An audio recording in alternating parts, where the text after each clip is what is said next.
존재 존중 4. 악의를 가질 수 없을 만큼 좋은 사람은 관계를 맺을 수 없습니다. 조절, 사랑, 그리고 복수. 누군가로부터 무엇을 당한 사람은 되돌려주고 싶은 욕구가 생깁니다.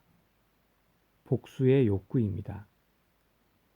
이것이 충족되면 새로 시작할 수 있습니다.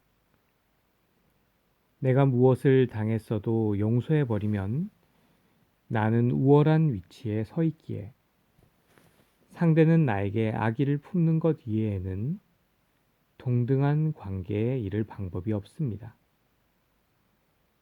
이렇게 부정적인 면에서의 조절 욕구가 사상이나 종교적 이유로 지켜지지 않는다면 결과가 아주 좋지 않습니다. 이것은 조절의 욕구에 반한 것입니다. 보상을 요구함으로써 관계가 다시 맺어질 수 있게 되는 것입니다. 그래서 상대에게 상처를 입히거나 어려운 것을 요구해야 합니다. 그러나 관계를 지속하려면 내가 받은 상처보다 덜 주어야 합니다. 사랑을 받았을 때는 사랑을 더 많이 주고 상처를 받았을 때는 상처를 더 적게 줍니다. 예를 들어 봅시다. 남편이 아내에게 당신은 내 어머니 같아 라고 말하면서 모욕을 줍니다. 상처를 받은 아내는 남편에게 상처를 입혀야만 합니다. 그러나 사랑을 가지고 조금 적게 말입니다. 많은 사람이 이 점을 이해 못합니다. 즉, 사랑을 받을 때나 상처를 받을 때나 되돌려 주어야 한다는 것을, 사랑이 있는 곳에 좋은 것을 받았으면 더 많이 주고 상처를 입었을 때는 덜 상처를 주면 사랑의 관계가 가능합니다. 그렇게 조절을 할 때에만 사랑은 가능합니다. 다른 한 예를 들어봅시다. 저는 수십 년 전 남아프리카의 한 학교에서 교장직과 교목직을 맡았습니다. 부활절 전 목요일 학생들은 시내로 놀러 갔습니다. 예배 전까지 돌아오라고 말했으나 그들은 모두 저녁 늦게 돌아왔습니다. 이때 우리에겐 질서를 찾기 위하여 무엇이 일어나야만 했습니다. 학생 대표단 회의를 소집하였습니다. 침묵 속에서 15분이 흘렀습니다. 그런 후에 나는 말했습니다. 규율이 너무 이완되었다. 너희는 나와 학교로부터 어떤 것을 원한다. 그런데 이제 내가 너희에게 줄 수 없게 되었다. 너희는 어떻게 할 거냐? 너희는 나의 신뢰를 얻어야 한다. 제안을 하나 하겠다. 전교생과 함께 내일 아침 일찍 집합하여 어떻게 하면 규율을 다시 세울 수 있는 협의를 하여라.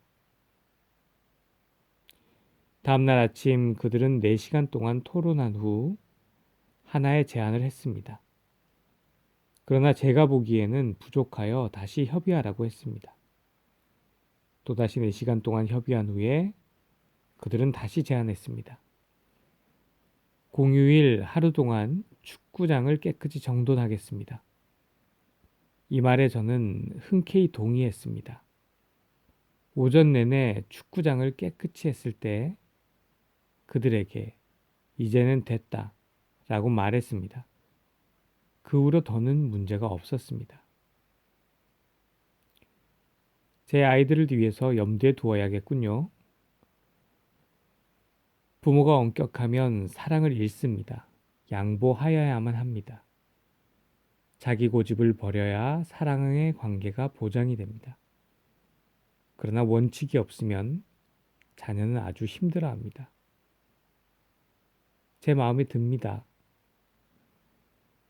대부분의 부모는 저절로 그렇게 합니다. 그들은 언제나 조금 양보합니다. 그리하여 자녀는 편안함을 느낍니다. 좋은 때나 나쁠 때의 주고받음은 작은 구름에 적용되는 것입니까? 예, 그렇게 해야만 다시 관계가 잘 되게 됩니다. 너무 선해서 아기를 품지 못하면 인간 관계를 맺을 수 없습니다. 나를 해친 사람에게 아기를 품는 것은 좋은 관계를 맺기 위하여 필수 불가결합니다. 그러나 옳다고 느끼기에 더 많이 상처를 주면 이 싸움은 끝이 없습니다. 조절의 한계. 왜 작은 그룹에만 적용되는 것입니까? 이 한계를 넘으면 아주 좋지 않은 결과를 가져옵니다. 전쟁이 그렇습니다. 그러나 같은 원리가 분명히 적용되는 것 같은데요. 소그룹을 넘으면 한계를 넘는 것입니다. 국민과 국민 간의 보상을 청구한다면 작은 그룹의 인간관계가 민족관계로 전이되어 전쟁의 원인이 됩니다. 이러한 종류의 조절을 포기해야만 평화가 가능합니다. 이리하여 새로운 출발을 서로에게 허락할 수 있습니다. 우리는 사회 정치적 문제와 개인적이고 가족적인 면에서의 문제를 엄격히 구별해야만 하겠습니다. 선생님의 새로운 통찰은 20에서 30여 명의 작은 인간관계에만 적용되는 것입니까? 예, 그렇습니다. 이것을 혼동하면 문제가 생깁니다. 조절의 욕구를 한계를 가지고 충족시켜서 이 한계 안에서 질서를 찾아야만 합니다. 내가 선한 일을 하려면 이것은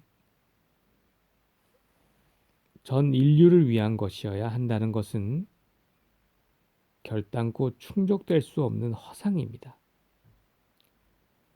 선생님의 말씀은 눈에 보이는 작은 인간관계에서만 의미가 있으며 공동생활을 위하여 좋게 작용하지만 이 한계를 넘으면 불화를 가져오지요. 선한 행위나 악한 행위는 한계와 절도를 가져야만 하겠습니다.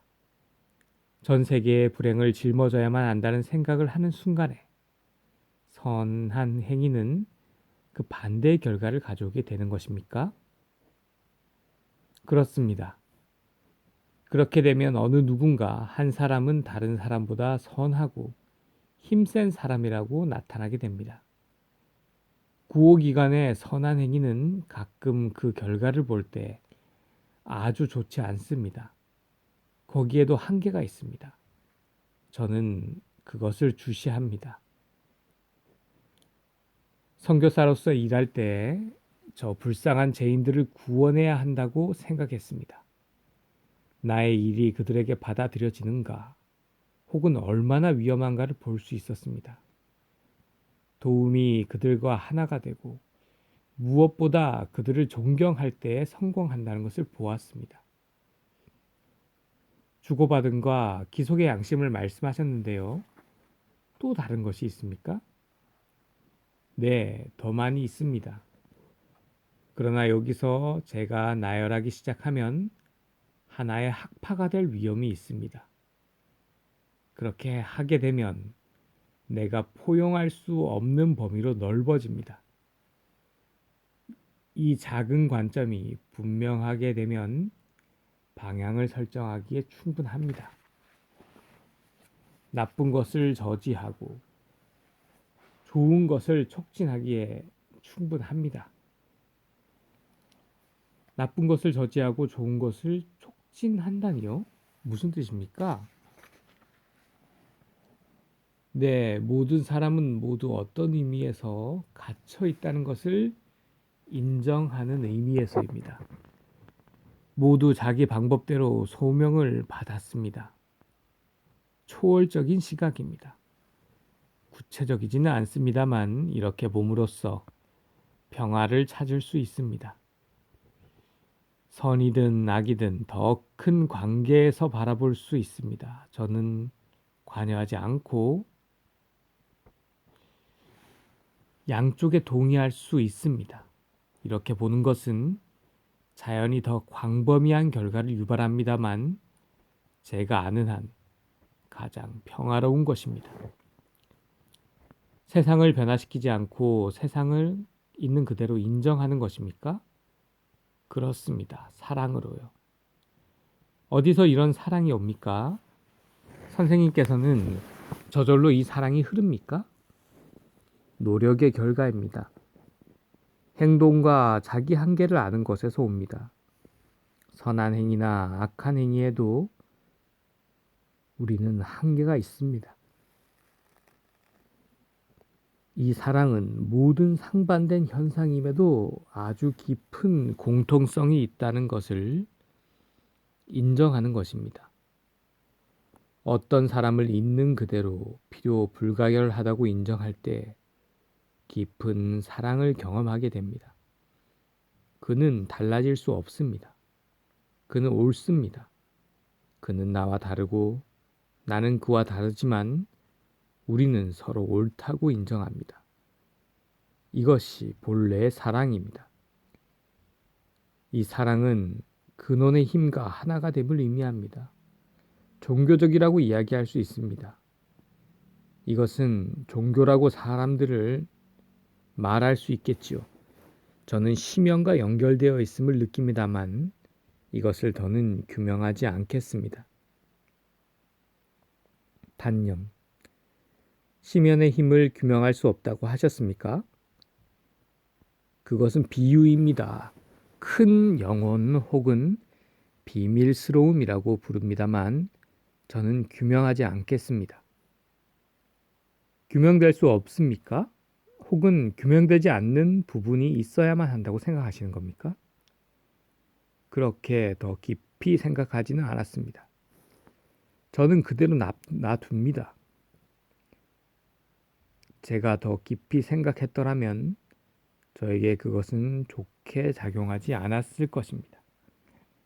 제가 타인을 있는 그대로 존경하고 인정하는 것과 같이 그 비밀을 밝혀내려고 하지 않음으로써 이 비밀을 존중하고 인정합니다.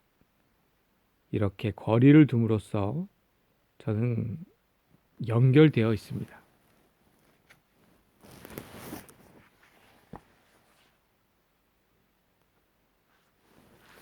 감사합니다.